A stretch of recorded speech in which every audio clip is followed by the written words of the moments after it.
Welcome back. If you're here, you're very much interested in the Black Records, because that's what it's all about here. Not the recipes, no, the books.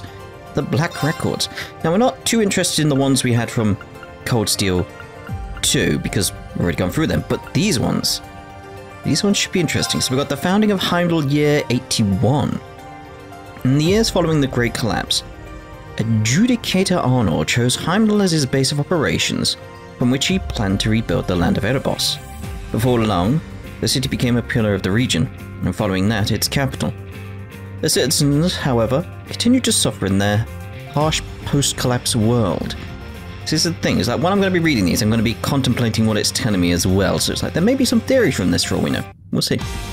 And they wished for a strong, caring leader to see them through these harsh times. It was in Arnor their wish was granted. After being recognized as an adjudicator by both holy beasts, he was the clear choice. He was crowned as emperor and became the first of many rulers in the Arnor bloodline. Upon his coronation, members of the Septine Church were dispatched from Arteria to endorse the new ruler. The people of Zemuria had lost the objects of their worship in the Great Collapse. However, the church provided them a new way of connecting with Aidios, faith. In addition, by recognizing the legitimacy of rulers across the continent, they strengthened the foundations of its recovering civilizations. Yeah, and wormed their way into the hearts and minds of people at the same time. In the year 81 of the Septine calendar, the third emperor, Sion Arnor, had a great cathedral built in Heimdall. The cathedral was to be a bastion of faith and would serve as a site to crown future emperors, but it also held a far more significant role. Unbeknownst to the public, an artificial primal ground was created below the cathedral, a replica of the one that existed below Arteria. With the church's increased presence, the desperate times following the Great Collapse came to an end. The people had lost their civilization, but now had faith to sustain them in their search for light in the Dark Ages. However, 200 years later, the darkness that gripped Erebonia would pull them down to the depths of ruin. One of the holy beasts suddenly disappeared along with the primal ground below the cathedral. It was the same day that the dark dragon's miasma laid waste to Heimdall. The Magic Knights, year 527. 150 years after the recapture of the capital by Emperor Hector, powerful families rose across the empire as the nation began to establish itself once more. Those various regions gradually condensed into a handful of provinces. The families in power were recognized by the emperor and became overseers of their respective provinces, the nobility. Before long, however, they began quarreling over territory, sparking a great many skirmishes between them in the process. That would be because of the curse? During this time, great knights akin to Emperor Hector's Vermilion Knight appeared across the land, and were quickly thrust into the center of these conflicts. The Azure, Palatinate, Ashen, Argent, and Auric Knights were seized by various noble families, granting them overwhelming power and the ability to decide the outcomes of battles. Okay. Those without the Great Knight's power saw them as bringers of ruin. Before long, certain groups began devoting all their resources to finding some way to combat these unstoppable threats. Thus gave rise to a new creation of Erebonia's mages. Golems created by powerful spells, the Magic Knights. Like many other groups of the era, the mages were obsessed with the glory of the ancient Zemurians, and devoted themselves wholly to recreating it. That's foolish. Their obsession was funded by an influx of mirror from lesser noble families, and assistance from a certain faction. Under their supervision, a slew of Magic Knights was created, all for the sake of combating the unstoppable power of the Great Knights. However, the Magic Knights were not without flaws. Perhaps their greatest failing is that they were unable to be operated unless they could draw power from active spirit veins. They became a successful countermeasure against the Great Knights, nonetheless, as spirit veins were always disrupted whenever a Great Knight made an appearance. In the year 527, the first golem that could be considered the prototype for the Magic Knights was created in the workshop of a mage, serving a formerly powerful but now long forgotten noble family to the north. At a height of 5 arge, the headless golem known as Old Guardia became a remnant of the mage's trial and error in developing the other models of Magic Knights. Okay. The Lance Maiden, year 942. I want to know more about her. That seems like she's going to be very significant, I feel, into what we need to understand about how, like, people coming back from the dead works here, or not dying and remaining immortal and all that type of stuff. It's just, we need more of that. Anyway, two shadows wavered in the corner of a dark underground room, lit only by a small bonfire. I see. So you feel an overwhelming presence, do you? The young maiden stood before the fire. The faint breeze passing through the underground blew her hair, giving it the appearance of a flowing stream of gold, contrasting with the massive silver lance she held in her arms. Oh, are you telling me you wish to turn back before we have begun? If you are, then so be it. This is far beyond the power of mankind. A young blonde-haired woman with red eyes wielding a dimly shining staff answered in an antiquated tone. The maiden shook her head and urged the woman to open the door before her. It bore the crest of a cross, surrounded by spirals. The maiden's name was Liane Sandlot, the daughter of the Count of Lohengrin Castle in Le Grand. However, she will be remembered by history as the Lance Maiden. Raised in Le Grand, known for its masterful teachings of warfare, she displayed skill in the art of battle far surpassing her age. At the young age of 15, she was already a match for the castle knights. Said to have godlike mastery of a lance on horseback, it wasn't long before she had completely surpassed the other knights in competitions, amassing a veritable mountain of laurels and awards. The country was amazed by this young woman's incredible talent. The tale of the maiden who was strong, good the knights protecting her, spread and people began to flock to her. At age 16, wait, did it say? Yeah, like 15. Like, jeez, she was young. At age 16, she began hearing a voice in her head. The voice was austere yet magnanimous, and it told Liane of the duty she had to fulfill and the destiny she had to accept. Naturally, Liane was upset by this voice. Only she could hear. I would be. However, it wasn't long until she met its owner, a mysterious woman who called herself a witch. The witch spoke of an entity sealed far below the castle, and of Liane's duty to become its master. Its presence was overwhelming, and once claimed, it would bring its wielder great power. But it also had the potential to cause great devastation. After much consideration, Liane made the decision to undergo its trial. It was her way of trying to bring an end to the Empire's conflicts. In addition, as long as she held the power for her own, the noble families would never be able to abuse it. The witch was surprised by Liane's answer, and recognized her determination spirit by offering to help her. Thus the door opened, and the Lance Maiden and the witch proceeded into the trial. 5 years later, the demise of the Emperor would lead to the beginning of the largest-scale civil war history had ever seen. The War of the Lions. Alright. The Lionheart Emperor, year 994. Forgive me. You may leave now. Yes, sir. Please call me if anything happens. The head butler, now in his later years, bowed before leaving. The other man sighed deeply as he lay down on his bed. Laid sounds better. He was elderly and sick. His well-trained body was as sturdy as a fortress still, and very few would ever doubt the condition of his health. However, he was clearly aging, weakening, and felt his end looming over the horizon. The Lionheart Emperor, otherwise known as Dracul's Rise-en-Or. He was the 73rd Emperor, and nearing the age of 70. After ending the 5-year-long civil war known as the War of the Lions, Dracos had been working tirelessly for 40 years. Although he was enthroned the year the war ended, he had lost his Nordic friends and parted with the witch. He and his vassals worked hard to restore the empire. I have no regrets. No need to worry about the children either. The Empress had also urged him to give up on thoughts of the past. She was the daughter of a marquis who was assassinated during the Civil War, and although she was much younger than he, they fell deeply in love and she bore him 2 sons and 2 daughters. Although she passed several years earlier, their children remained healthy and would shoulder the burden of the reconstructed empire's future. The next generation is being raised as well. In the first half of the war, his best friend, Roland Vander, gave his life to protect him, and now Arnor raised his son. The son was already in his 40s now, and he flourished as a martial arts master while serving as a military officer. Then there was Thor's Military Academy. He'd established the academy 20 years prior. It was a place for the best and the brightest, accepting students from various backgrounds. You'd be surprised. He smiled, thinking of his good friend that had fallen into a deep slumber at the end of the Civil War. The academy had been constructed at the place they'd first met, and where his friend now rested once more. These long years weren't for nothing then. Unless I can endure that thing until Adios comes for me, that is. Cast his gaze to the corner of the room, and there waited the nameless darkness. So many freaking dots. Today it came again to speak to him, begging pathetically, threatening with intimidation, subtly tempting. He knew what it was ever since that day 40 years ago, when he took the throne.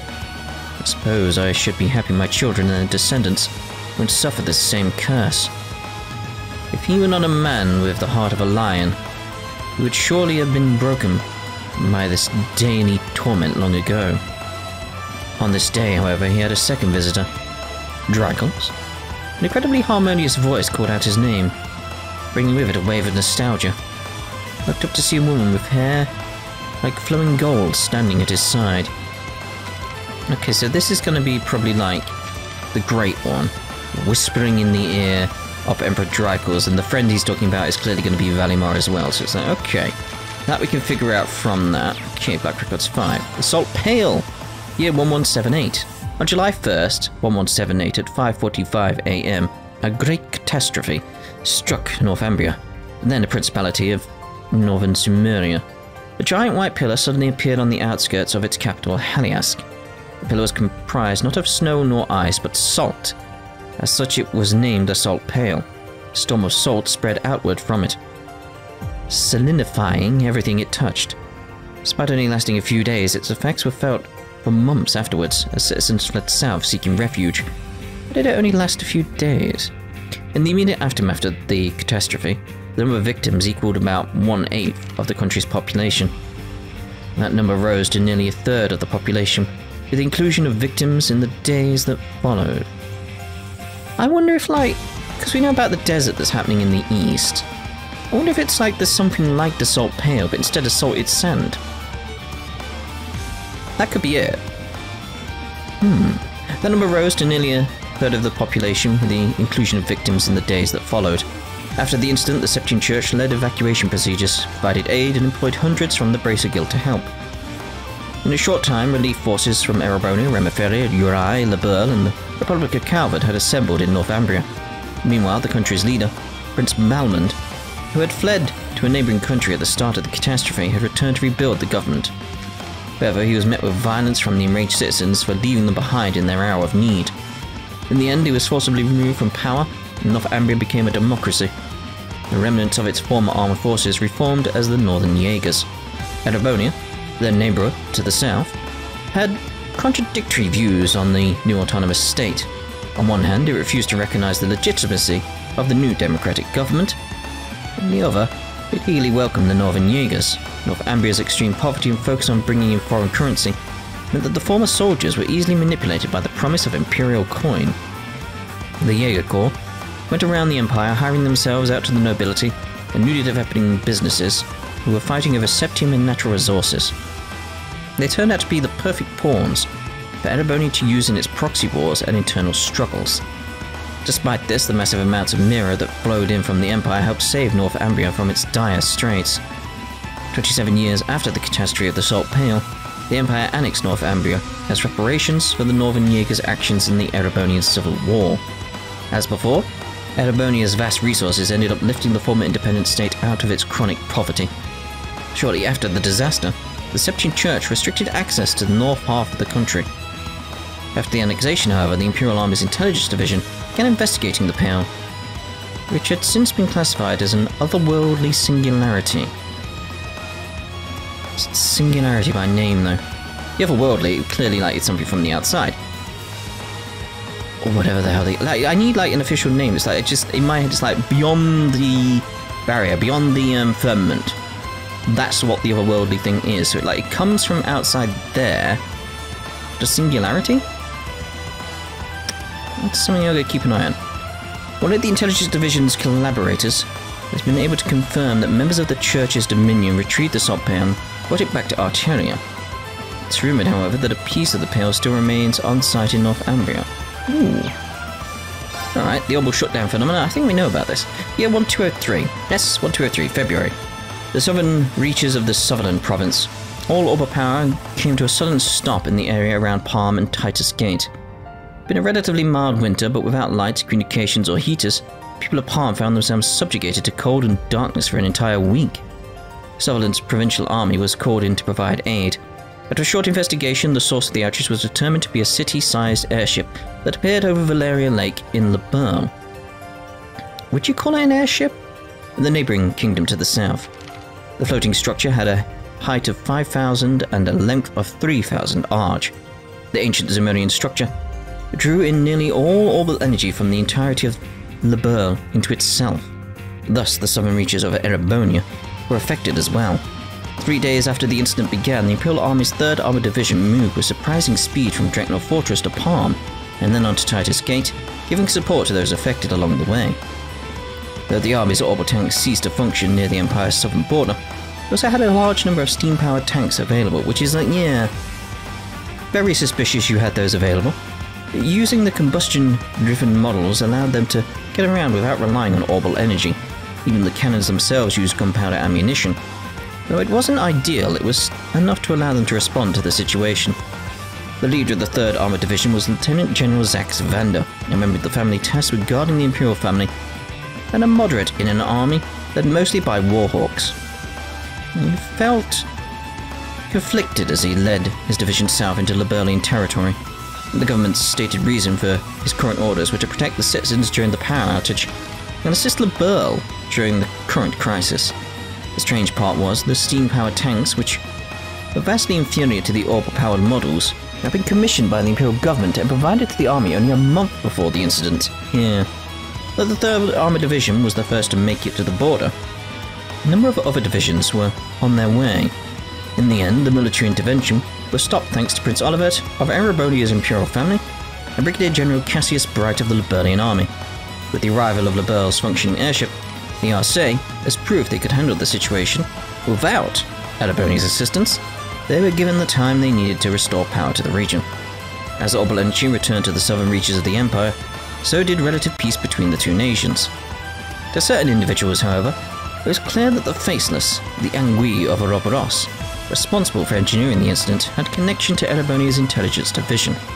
The small autonomous weapons the Faceless utilized during this period of time would later come to be known as combat shells. Right, this is the one I'm really interested in. So Twilight begins, year 1206. Between flame and earth, the wavering darkness begins to spin the tale of the end. First, the conflict of the great gods of the second pillar. Second, the fusion... Second pillar. The conflict of the great gods of the second pillar. The thing is, we just got on about the Salt Pale. Where is it? The Salt Pale, giant white pillar. The second pillar.